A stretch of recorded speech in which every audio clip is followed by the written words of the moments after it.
టిబ్లిసీ state medical university almost establish అయ్యి 150 years అయింది. అవును. One of the oldest university in the Europe.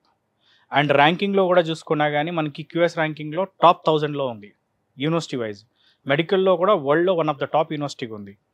One of the top యూనివర్సిటీస్లో మనకి టిఎస్ఎంఈ ఒకటి. Even చూసుకుంటే student యొక్క పర్సంటేజ్లు కానివ్వండి, అంటే కంప్లీట్ చేసుకున్న వాళ్ళు డాక్టర్లుగా సెటిల్ అవ్వడం, అక్కడ ఉన్న ఫ్యాకల్టీ కానివ్వండి, ఇన్ఫ్రాస్ట్రక్చర్ కానివ్వండి. ఇన్ఫ్రాస్ట్రక్చర్లో మనకు చూసుకుంటే మేజర్గా హాస్పిటల్స్ కీ రోల్ ప్లే చేస్తాయి. టిబ్లిసీ స్టేట్ మెడికల్ యూనివర్సిటీకి ఆల్మోస్ట్ 5000 బెడెడ్ హాస్పిటల్స్తో అటాచ్డ్ హాస్పిటల్స్ ఉన్నాయి. సో కాబట్టి ఏంటంటే TSME one of the top university అయింది. ఈవెన్ కెన్వాకర్కి చూసుకున్నా కానీ ప్యూర్ మెడికల్ యూనివర్సిటీ.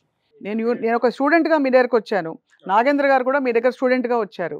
మా ఇద్దరికి చిన్న టగ్ వచ్చింది. అక్కడ యూనివర్సిటీ సీట్స్ లెక్కలో ఎవరికో ఒక్కడికే ఇస్తారు, ఎవరికి ఇస్తారని అడుగుతున్నా. Based on intermediate marks. అంటే ఈ ఫెసిలిటీస్ అన్నిటికీ అన్ని యూనివర్సిటీస్ బేసికల్లీ ఎట్లా ఉంటుందంటే madam, first come first serve. Seats అనేది లిమిటెడ్గా ఉంటాయి. మనకి టిఎస్ఎంఈ ఉందనుకోండి మేడం, టిఎస్ఎంఈలో లిమిటెడ్ సీట్స్ ఉంటాయి, కెన్వాకర్లో లిమిటెడ్ సీట్స్ ఉన్నాయి. సో వన్స్ ఒక యూనివర్సిటీ కంప్లీట్ అయిపోయిన తర్వాత ఇంకో యూనివర్సిటీస్లో మనం మాక్సిమం అడ్మిషన్స్ చేస్తాం. నాగేంద్ర గారు మీరు చెప్పండి సార్. మేడం, ఒకటి ఇప్పుడు మనకు యూనివర్సిటీ ఆఫ్ జార్జియా కానివ్వండి, కెన్వాకర్ ఇంటర్నేషనల్ యూనివర్సిటీ కానివ్వండి, టిబ్లిసీ స్టేట్ మెడికల్ యూనివర్సిటీ కానివ్వండి, ఏదైనా కూడా మాక్సిమం క్లోజింగ్ వచ్చేసి ఆగస్ట్ సెప్టెంబర్లో క్లోజ్ అయిపోతాయి అడ్మిషన్స్. అంటే నీట్ రిజల్ట్స్ వచ్చాక ఆ కౌన్సిలింగ్లు ఆ గట్రాలన్నీ అయిన తర్వాత ఇప్పుడు ఒకటి మేడం, స్టూడెంట్స్ అంటే చాలా మంది పేరెంట్స్కి తెలుసుకోవాల్సింది ఏంటంటే, వచ్చిన స్కోర్ ఫర్ ఎగ్జాంపుల్ ఒక 450 మార్కులు పైన వచ్చింది, మనం వెయిట్ చేస్తే దానికి ఒక వాల్యూ ఉంటుంది. అంటే 450 అబోవ్ వచ్చింది కదా, మనకి ఇక్కడ ఏ కేటగిరీ సీట్ రావడానికి అవకాశం ఉంది అని ఒక ఐడియా ఉంటే అది హ్యాపీ.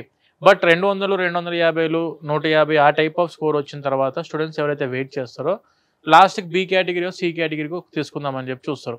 ఫైనాన్షియల్గా మన దగ్గర అంత బడ్జెట్ ఉండదు.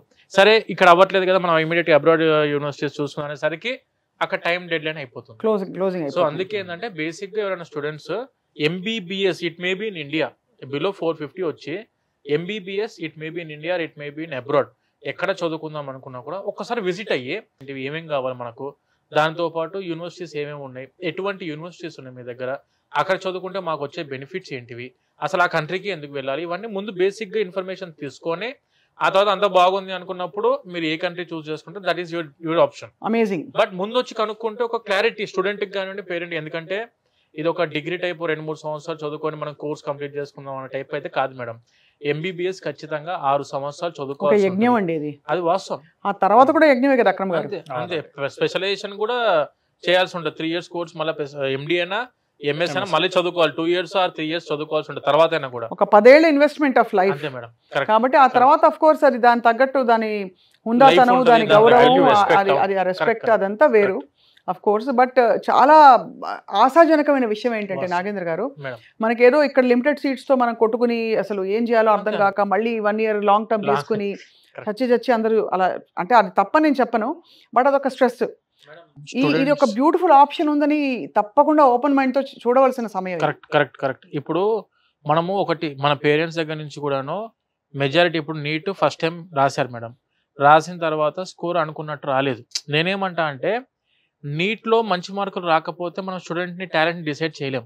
ఒక ఎగ్జామ్ ఒక స్టూడెంట్ లైఫ్ని డిసైడ్ చేస్తాను నేను నమ్మ మేడం, అదొకటి.